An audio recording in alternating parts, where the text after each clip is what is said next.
오늘 우리가 함께 살피는 이 본문은 우리에게 잘 알려져 있는 그런 내용이죠. 드디어 요셉과 그 형제들이 서로를 알아보고 이렇게 가족으로 상봉하는 그런 내용입니다. 사실 1절부터 이 15절까지 내용 안에 우리가 생각해 볼 상당히 중요한 그러한 어떤 내용들이 담겨져 있습니다. 다양한 내용들이 담겨져 있습니다. 여러분들이 읽으면서 좀 무슨 생각을 했습니까? 어떤 것들이 좀 떠올랐어요?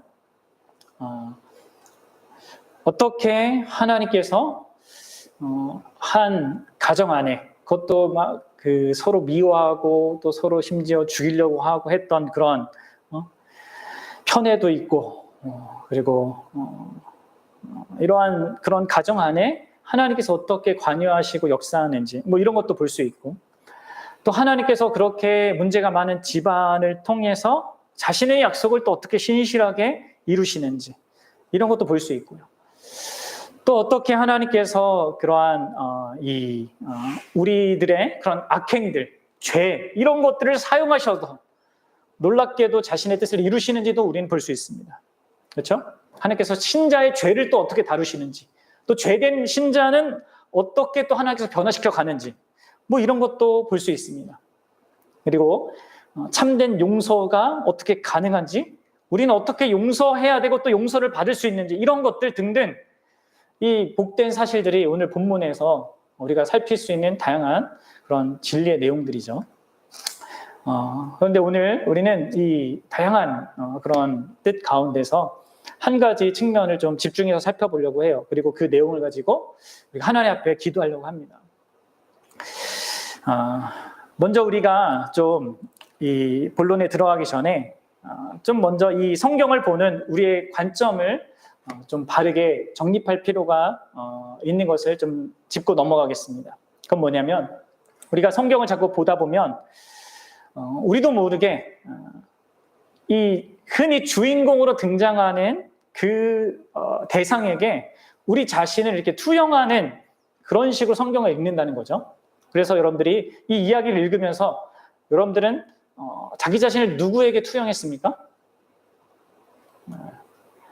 그냥 요셉 이야기구나 이렇게 읽었습니까? 아니면 나도 이 요셉과 같은 그런 위치에서 요셉처럼 해야 되는 거구나 라는 식으로 여러분들이 읽었습니까?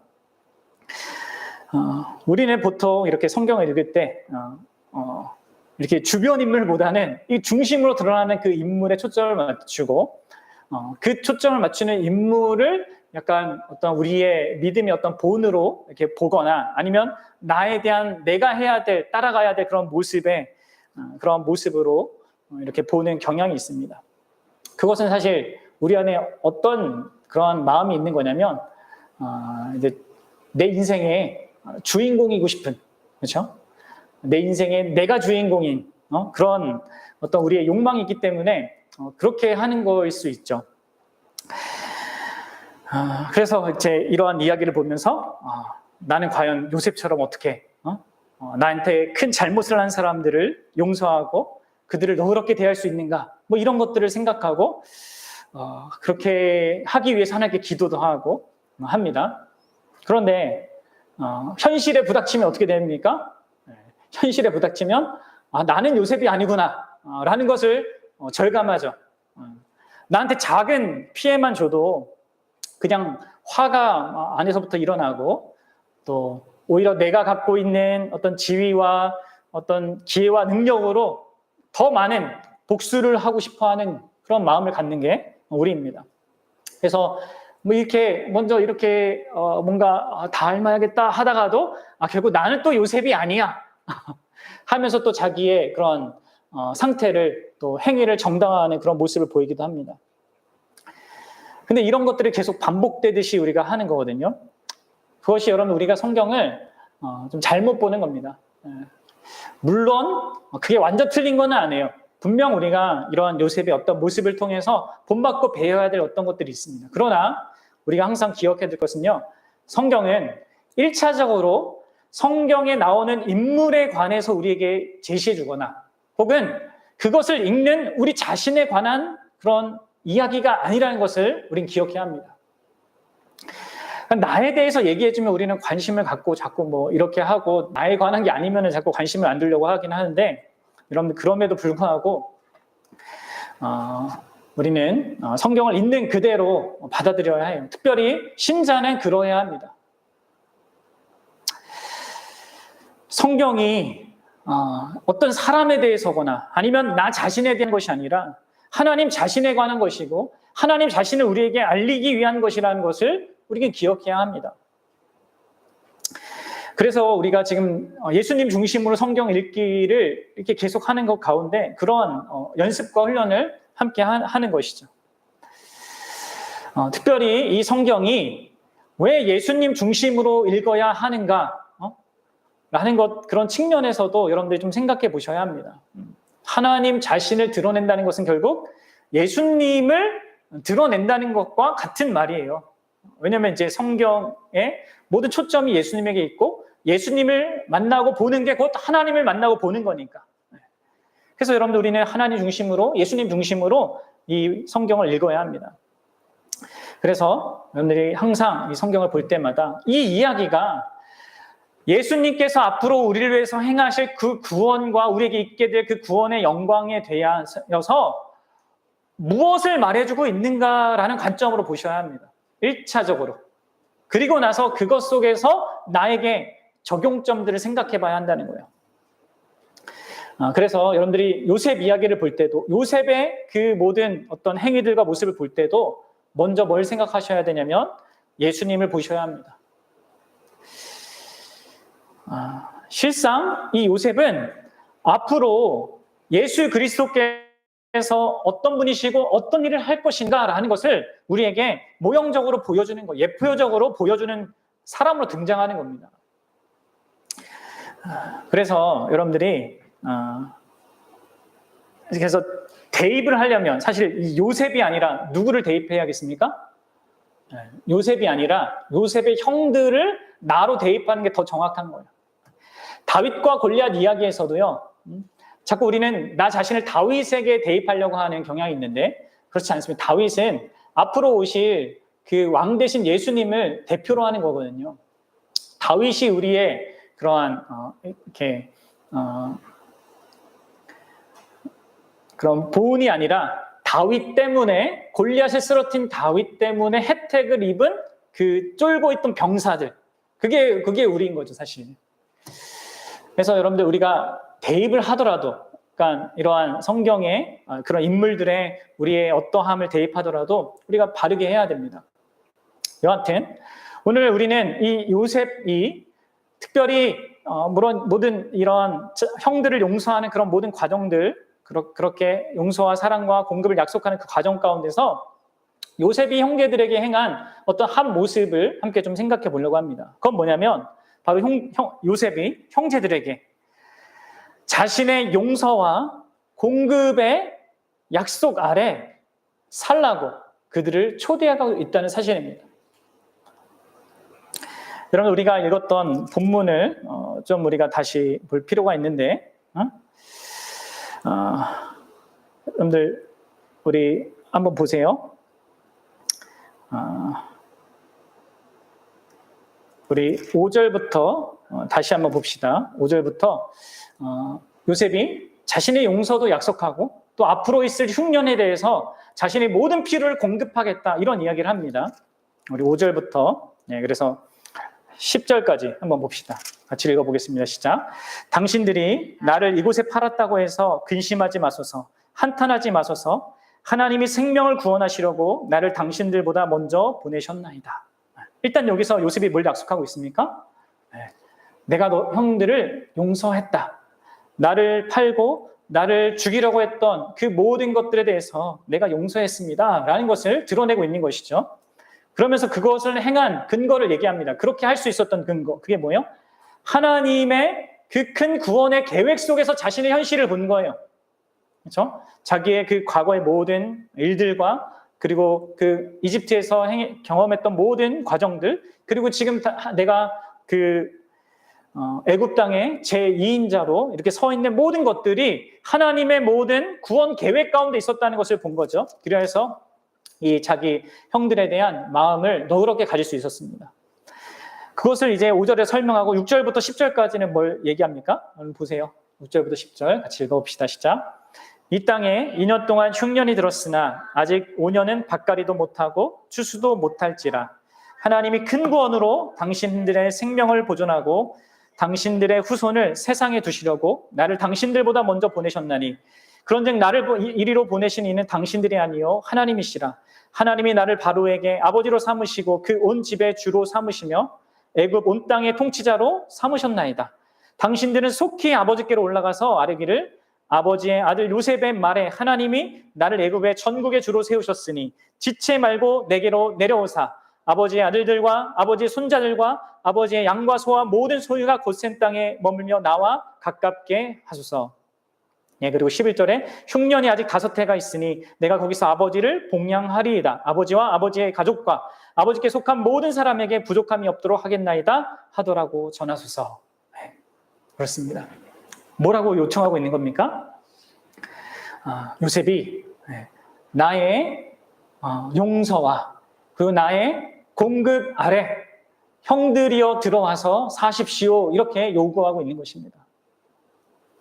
여러분들 이러한 요셉의 요구를 잘 한번 생각해 보십시오. 사실 이 요구가 이 형들에게 어떻게 들렸을지를 생각해 보십시오. 여러분들은 어떻게 생각하십니까? 이 요구가 이 형들에게 쉬운 요구였을까요? 아니면 어려운 어떤 요청이었을까요? 일단 이러한 그것이 그들에게 어떻게 와닿았을까를 생각하기 앞서서 여러분들이 좀 생각해야 될 게 앞서 우리가 본 내용 가운데 있는 것을 배경적으로 좀 생각해 보는 겁니다. 먼저 여러분들 이들이 요셉이 자기 자신을 드러내는 것들을 경험하죠. 자기의 정체를 드러내는 것을 충격적으로 경험합니다. 1절부터 3절까지 봤잖아요. 요셉이 그동안 계속 숨기고 있었다가 자기의 정체를 숨기고 있다가 드디어 정을 억제하지 못하고 자신을 드러냅니다. 그 이유가 뭐였죠? 여러분 44장을 읽었으면 알 거예요. 뭡니까? 바로 자신을 노예 상에게 팔아 넘겼던 그 일에 주도했던 유다 그 형이 그 지금까지의 모든 과정 속에서 너무나 다른 모습을 그때와는 너무나 다른 모습을 보였죠. 뭐예요? 종이 될 뻔한 그런 베냐민을 위해서 막내를 위해서 이제는 자신이 나서서 대신 베냐민 대신 종이 되겠다고 하는 그런 모습을 보였던 것이었습니다. 그러한 모습에 요셉이 이제 큰 그런 감동과 그런 감정의 그런 변화가 있었던 것이죠.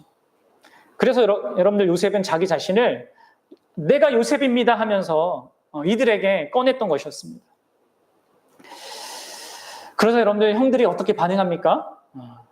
3절 후반절에 보면 형들이 그 앞에서 놀라서 대답하지 못했다라고 얘기해요. 충격을 받은 것이죠. 두렵고 또 어리둥절한 그런 모습을 가질 수밖에 없었습니다. 요셉이라고 하니까 자신들이 팔아 넘겼던 그를 만날이라고 생각을 했겠습니까? 게다가 이 요셉이 이제 그 형들을 자기에게로 가까이 오라고 합니다. 그러면서 형제들만이 알고 있는 그 은밀한 비밀을 폭로하죠. 그 은밀한 죄 뭐예요? 바로 나는 당신이 애굽에 판 당신의 아우 요셉입니다. 이렇게 얘기를 합니다. 여러분 요셉이 이렇게 형제들에게 그들만 알고 있던 그 죄를 이렇게 들추어내는 것은요. 그들의 죄를 지적하고 책임을 묻기 위해서가 아니었습니다. 왜 그는 지금 이러한 사실을 가까이 불러서 말하고 있는 겁니까?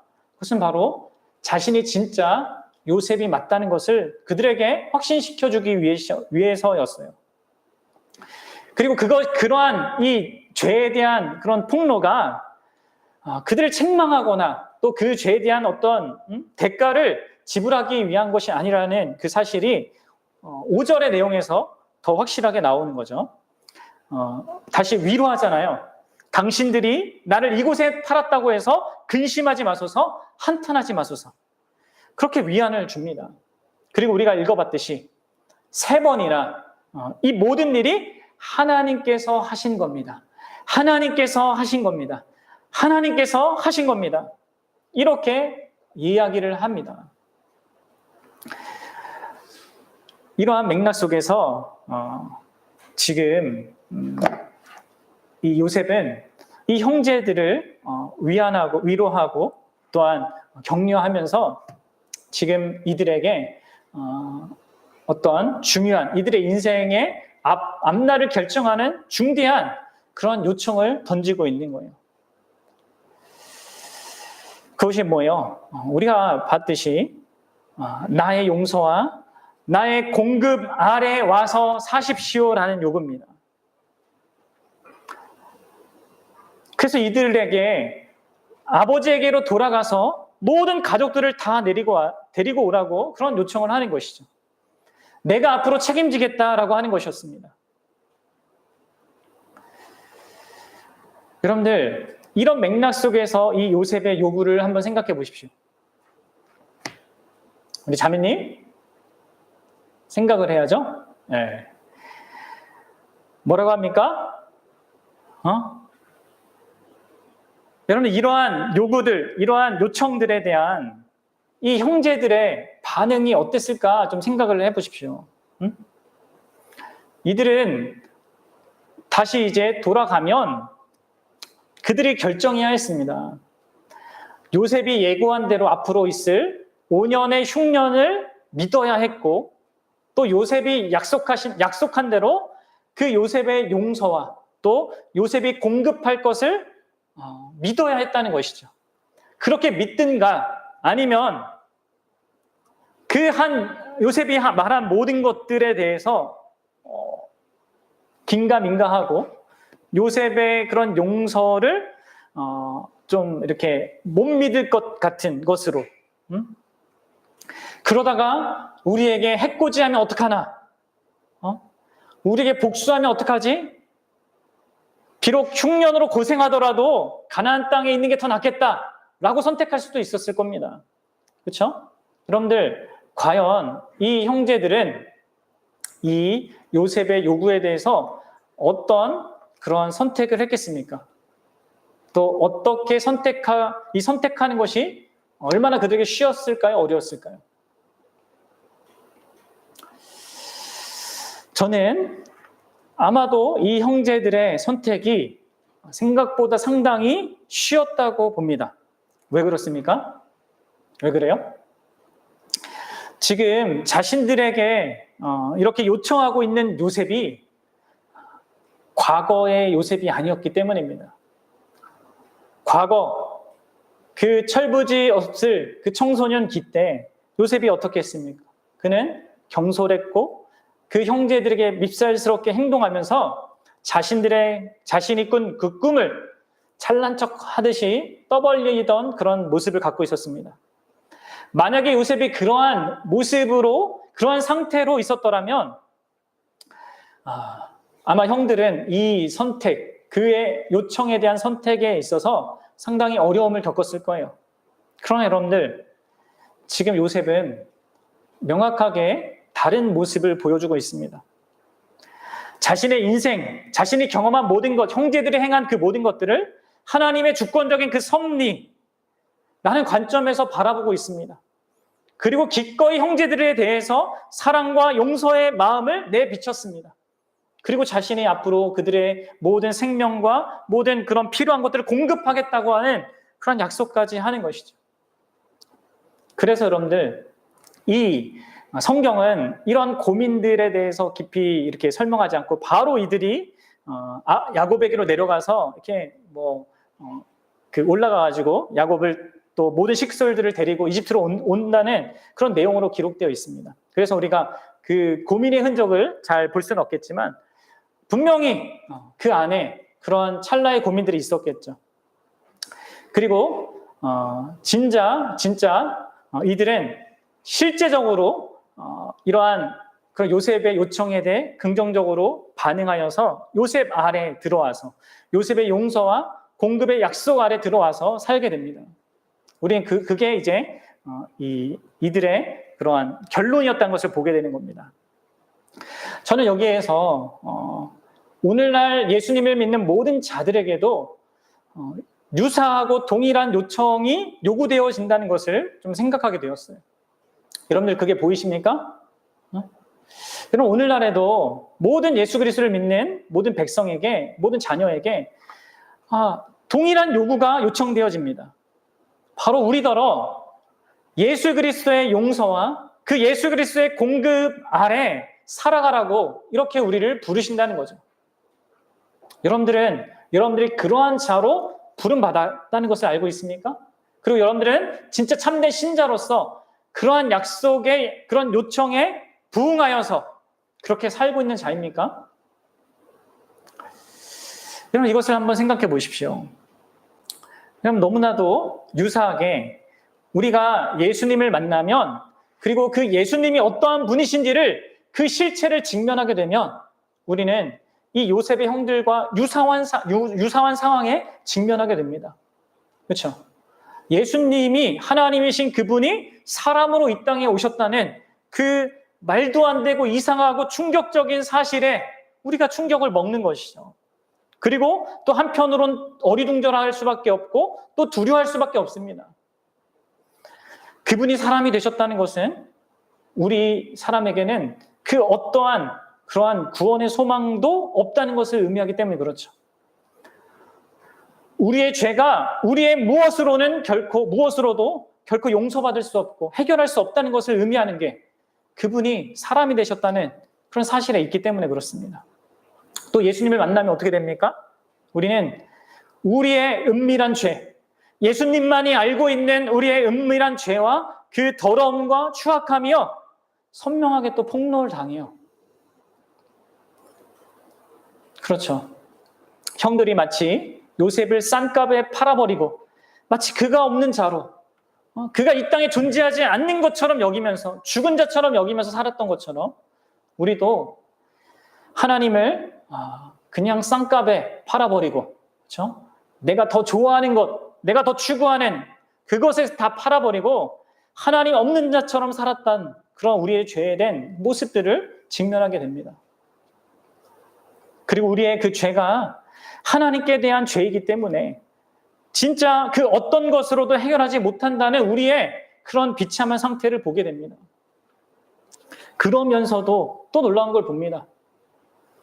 그 예수 그리스도 그분을 통해서 우리는 하나님께서 아주 놀랍고도 복잡한 그런 과정을 거쳐서 우리의 그 모든 문제를 해결하셨다는 또 해결하실 것이라는 그 놀라운 하나님의 주권적인 섭리를 또한 보는 거죠. 하나님께서 아주 복잡한 과정을 거쳐서 사랑하는 독생자 아들을 보내셨습니다. 그리하여서 우리가 받아야 될 그 모든 저주와 심판을 그분이 대신 받게 했습니다. 그래서 하나님께서 우리를 공의롭게 용서하실 뿐만 아니라 우리가 결코 우리의 힘으로 소유하거나 또한 받아 누릴 수 없는 그 모든 복을 받아 누릴 수 있게 하셨습니다. 사랑하는 여러분, 이게 예수님을 만난 자들에게 경험되어지는 그런 충격적인 모든 내막이죠. 요셉의 형들이 요셉을 만나서 경험했던 그것보다 하나님의 오늘날 살아가는 이 예수님을 믿는 사람들이 예수님을 보고 만나서 경험하게 되는 놀라운 현실입니다. 그리고 여러분들 우리는 바로 요셉보다 더 뛰어난 그리고 더 훌륭한 위대한 왕이신 그 예수님의 요청을 받는 겁니다. 예수님의 요구는 요셉의 요구와 동일합니다. 우리더러 선택을 하라는 거죠. 어떤 선택입니까? 흉년으로 대비되는 이 세상의 악과 고통이 있는 현실, 죽음이 있는 그 현실에서 너의 힘으로 살지, 너가 할 수 있는 무엇으로 살지, 아니면 그 모든 것들을 넉넉히 이기고 살 수 있도록 모든 필요를 제공할 나의 통치 아래 그리고 나의 용서 아래 들어와 살지 그것을 선택하라고 요구하시는 겁니다. 여러분 그렇습니다. 우리는 예수님을 만나서 예수님 앞에서 선택해야 돼요. 예수님의 부르심 앞에서. 예수님의 말씀을 별것 아닌 것으로 여기면서 그냥 그분을 떠나서 우리 힘으로 내 노력과 내 그런 지혜와 능력으로 이 험악한 세상을 살아보려고 아둥바둥 하든지, 아니면 그분의 복되신 그 말씀에 순복해서 그분이 약속하신 그 용서와 그분이 약속하신 그 공급하심을 믿고 의지해서 살든지, 여러분들 우리는 그분 앞에 선택하라고 요구받는 것입니다. 여러분 선택하셨습니까? 응?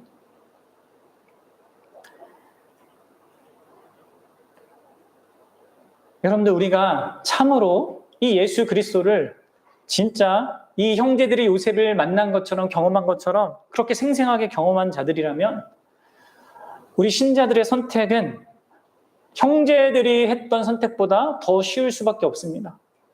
왜 그렇습니까? 우리를 부르신 그 예수님이 어떠한 분인지 우리가 너무나 선명하게 보기 때문에 그렇습니다. 그분께서 자기 자신을 우리를 위하여서 다 내어주신 분이기 때문에 그렇습니다. 그분이 자신이 하신 말씀 그대로 그것을 신실하게 지키시는 그런 분이기 때문에 그렇습니다. 사랑하는 여러분, 오늘 본문은 우리에게 이 사실을 상기하고 또 우리에게 다시 한번 그렇게 살고 있는지를 확인하라고 하는 그런 요청인 것입니다. 우리의 그 어떤 죄와 허물, 그 모든 잘못도 그분이 언제나 용서해 주실 수 있고 또 광야 같은 인생을 사는 동안 필요한 모든 것을 공급해 주실 수 있는 그 예수님의 그런 용서와 공급하심 아래, 그 통치 아래, 그 은혜의 통치 아래 우리가 있는지, 혹시 우리가 그렇지 않고 여전히 우리의 힘으로 살고자 하고 그러한 죄책감과 또 그냥 복수하면서 살아가고 있는, 그래서 더 망가뜨리는, 우리 인생을 망가뜨리고 다른 인생들을 망가뜨리는 그러한 삶에서 벗어나서 그 예수 그리스도의 통치 아래 살아가고 그것을 누리라고 지금 하나님이 말씀하시고 계신 것이죠. 사랑하는 여러분, 여러분들은 어떤 자리에 있습니까?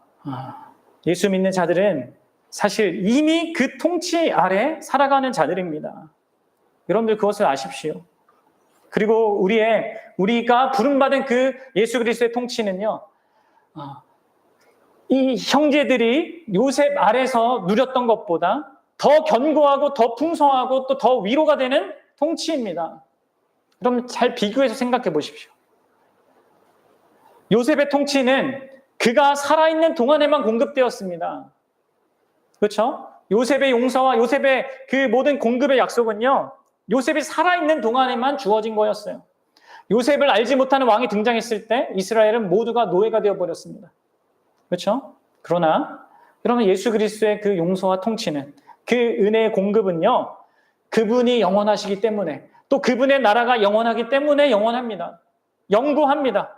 그분이 제공해 주시는 그 용서도 우리의 과거와 현재와 미래의 모든 죄를 넉넉히 용서하고도 남을 만한 크기의 용서이고, 그분이 제공하시는 모든 공급도 우리가 하나님 나라에 가기까지 영구한, 그 나라에서도 계속되어질 그러한 공급인 것이죠.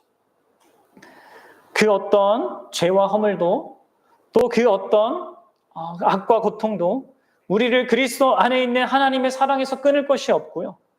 또 하나님은 그리스도 예수 안에서 영광 가운데 그 풍성한 대로 우리의 모든 쓸 것을 채우실 분이십니다. 우리가 원하는 대로는 아니지만 그렇게 하실 겁니다. 우리가 하나님의 백성으로 살아갈 수 있을 만큼 그렇게 하나님이 모든 필요를 공급하실 거예요. 사랑하는 여러분, 그것이 우리의 부름받음이에요.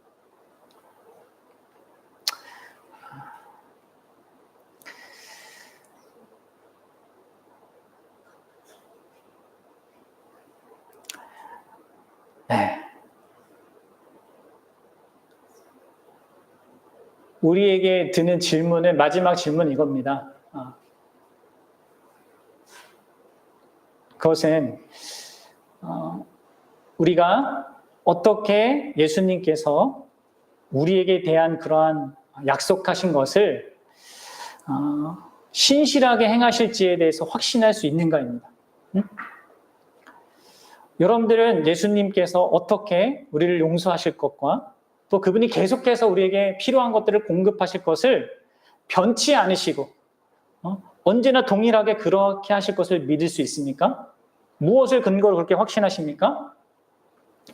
우리의 상태가 항상 왔다 갔다 하는데 우리가 그럴 자격이 없는 모습을 항상 드러내는데 무엇으로 우리가 그것을 확신할 수 있겠습니까? 그러면 형들이 어떻게 이러한 요셉의 약속에 대해서 확신할 수 있었을까요? 생각을 해보십시오. 그것은 요셉이 자신들을 어떻게 대했는가에서 확신을 가질 수밖에 없는 문제인 것이죠. 그렇죠? 우리도 마찬가지입니다. 예수님이 어떤 분이시고 예수님이 우리를 어떻게 대하셨는가에서만 확신을 가질 수 있는 거예요. 요셉은 얼마든지 자신이 가진 그 권력과 지위로 형들을 대할 수 있었어요. 처음부터 다 그냥 투옥시키고 아니면 죽일 수도 있었고 아니면 노예로 그냥 만들어버릴 수도 있었습니다. 그리고 그렇게 한다 하더라도 누구도 그런 행동이 잘못됐다고 불공평하다고 얘기할 수 없었을 거예요. 왜냐하면 왕 다음간의 권력자니까. 그러나 여러분들, 요셉은 그렇게 하는 대신 이 형들을 위하여서 아주 복잡한 그 계획을 만들었습니다. 그래서 막 형들을 뭐 이렇게 한때 이렇게 여러 가지 과정들, 비록 형들이 이렇게 좀 당혹스러운 상황에 빠지기도 했고 심지어 베냐민까지 막 그런 어려움에 처하게 되는 그런 상황에 있었지만 그 모든 과정들을 통해서 요셉은 이 형들이 진짜 하나님 앞에서 그리고 자신들의 그런 과거의 잘못에 대해서 회개한 모습을 갖도록 그런 모습을 드러낼 수 있도록 모든 과정들을 만들어 주었어요. 그래서 자기 자신과 진정한 화해가 일어날 수 있게끔 만든 것입니다.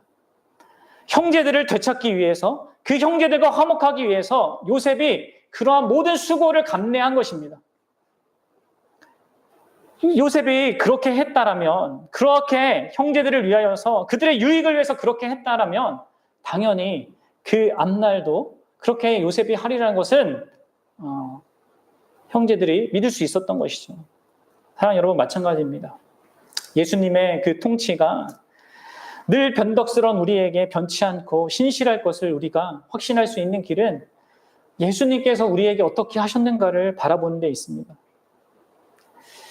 우리는 우리 삶에 일어나는 여러 가지 어려운 일들, 수많은 악과 고통, 그리고 내 죄 때문에 발생하는 어떤 문제들, 이런 것들을 경험하면요, 계속 그런 생각이 듭니다.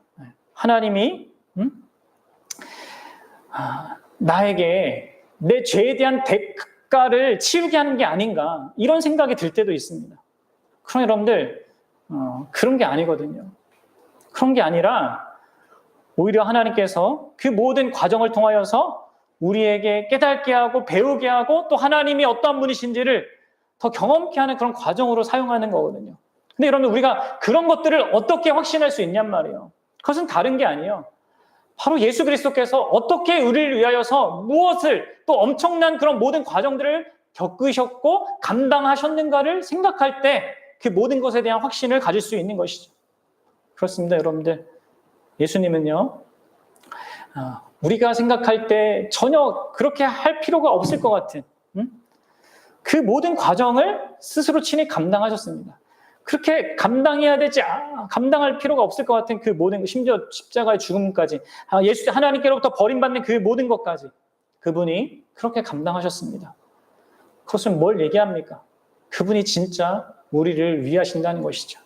어떠한 상황과 어떤 형편에서도 그분이 자기 전부를 다 내어줄 정도로 그렇게 하신 분이라면 우리의 현재도 그렇고요, 우리의 앞날도 그렇고요, 우리 인생 가운데 무슨 일이 일어나도 결국 그분이 우리를 위하신다는 것을 우리는 확신할 수 있는 거예요. 그래서 여러분들, 우리가 그분의 용서와 그분의 공급의 그런 통치 아래로 부름받은 것이 얼마나 복되고 영광스러운가를 여러분들 잘 알 수 있었으면 좋겠어요. 그리고 여러분들, 그렇게 우리가 이 이야기에서 요셉이 아니라 우리가 형들과 같은 자들이다라는 것을 깨달을 때 놀랍게도 우리는 요셉처럼 다른 사람을 기꺼운 마음으로 또 넉넉한 마음으로 용서할 수 있게 됩니다.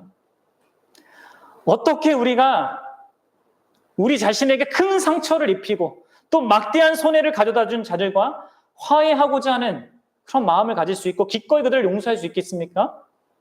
그것은 우리가 얼마나 크게 용서를 받았고 또 우리가 하나님과 화목하기 위해서 하나님 편에서 예수님께서 얼마나 큰 대가를 치르셨는가, 그리고 그분이 우리에게 얼마나 복된 것을 약속하셨는가를 생각할 때에만, 그것을 확신할 때에만 우리는 우리 자신에게 해를 끼치고 우리 자신에게 큰 죄를 지은 사람을 향하여서 마음이 녹아질 수 있게 되는 것이죠. 사랑 여러분, 우리의 크고 큰 그 죄가, 더럽고 추악한 죄가, 진홍과 같이 붉은 그 죄가 우리의 자리에서 우리를 대신하여 하나님의 공의의 심판을 대신 짊어지신 그 예수 그리스도로 말미암아 눈보다도 더 희게 씻겨졌습니다. 이를 통해 우리는 하나님과 화목했고요. 그 화목은 영구한 화목으로 있습니다. 그리고 이제 그분은요, 우리가 받은 그 용서와 우리가 받고 있는 그 공급을 다른 사람에게 베풀고 나누는 자로 우리를 부르시는 것입니다. 사랑하는 여러분, 우리가 얼마나 특별한 부르심과 특별한 요청을 받고 있는지를 기억하시고요. 그 부르심에 참 믿음으로 여러분들이 응답할 수 있기를 소망합니다. 이 땅에서 이 부르심이 완성되어서 경험되어지진 않지만 분명 그분은 우리에게 약속하셨어요. 언젠가 그분이 다시 올 날 되면 이 땅의 모든 깨어진 관계들, 모든 상처들이 다 회복될 거고 다 아물 거라고. 그리고 완전히 화해된 그런 나라에서 하나님과 모든 하나님의 백성들과 우리가 함께 살 거라고. 근데 그것을요, 이 땅의 악과 고통이 가득한 현실, 또 깨어진 그런 모든 문제가 있는 현실 속에서 그 천국의 어담을 천재적으로 누리면서 살아갈 수 있도록 우리에게 특권을 주신 것입니다. 이 부르심에 여러분들이 진짜 믿음으로 화답하고 그것들을 누릴 수 있는 자로 살아갈 수 있기를 바랍니다.